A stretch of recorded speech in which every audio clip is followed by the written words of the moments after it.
कंचन one में शेरसिंह का राज समाप्त हो चुका था, पर वहाँ बिना राजा की स्थिति ऐसी हो गई थी जैसे जंगल राज हो, जिसकी जो मर्जी वह कर रहा था। वन में अशांति, मारकाट और गंदगी इतनी फैल गई थी कि वहाँ जानवरों का रहना मुश्किल हो गया। कुछ जानवर शेरसिंह को याद कर रहे थे। जब तक शेरसिंह ने राजपाट संभाला, सारे वन में कितनी शांति और एकता थी। अब अगर ऐसे ही चलता रहा तो एक दिन यह वन ही समाप्त हो जाएगा और हम सब जानवर बेघर होकर मारे जाएंगे। गोलू भालू बोला, कोई ना कोई उपाय तो करना ही होगा। क्यों ना हम आम सहमति से अपना कोई राजा चुन लें, जो शेरसिंह की तरह हमें पुनः एक जंजीर में बांधे और वन एक बार फिर से अमन और शांति के स्वर गूंज उठे। सभी गोलू भालू की बात से संतुष्ट हो गए, पर समस्या ये थी कि राजा किसे बनाया जाए।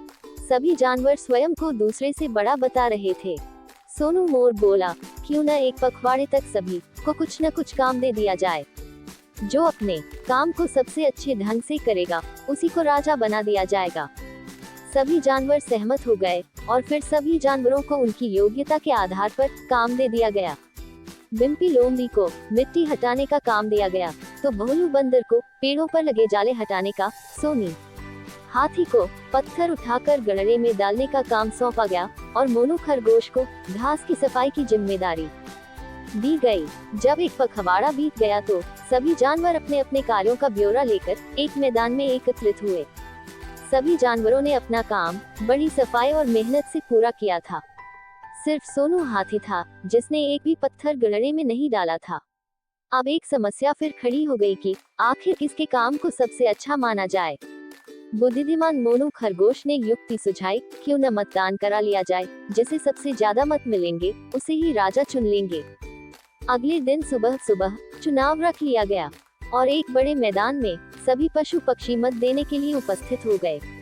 मतदान समाप्त होने के बाद मतों को गिनने का काम शुरू हुआ।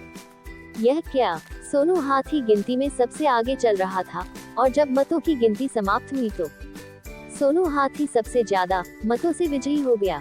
सभी जानवर एक दूसरे का मुंह ताक रहे थे। तभी पक्षीराज गरुड़ वहां उपस्थित हुए और सभी उपस्थित जानवरों को संबोधित करते हुए बोले, सोनू हाथी प्रतिदिन पत्थर लेकर गड्ढे तक जाता था, किंतु जब उसने देखा कि उस गड्ढे में मेरे अंडे रखे हैं, तो वह पत्थरों को उसमें न डालकर पास ही जमीन पर एकत्रित करता रहा। सोनू ने अपने राजा बनने के लालच को छोड़कर एक जीव को बचाना ज्यादा उपयोगी समझा। उसकी इस परोपकार की भावना को देखकर हम पक्षियों ने तय किया कि जो अपने लालच को छोड़कर दूसरों के सुख दुख का ध्यान रखे, वही सच्चे तौर पर राजा बनने का अधिकारी है। और चूंकि वन में पक्षियों की संख्या पशुओं से अधिक थी, इसलिए सोनू हाथी चुनाव जीत गया। दोस्तों, इस कहानी से हमें ये शिक्षा मिलती है कि सच्चा राजा वही होता है जो परोपकार की भावना को सर्वोच्च स्थान दे। इसलिए हमें हमेशा परोपकार करना चाहिए।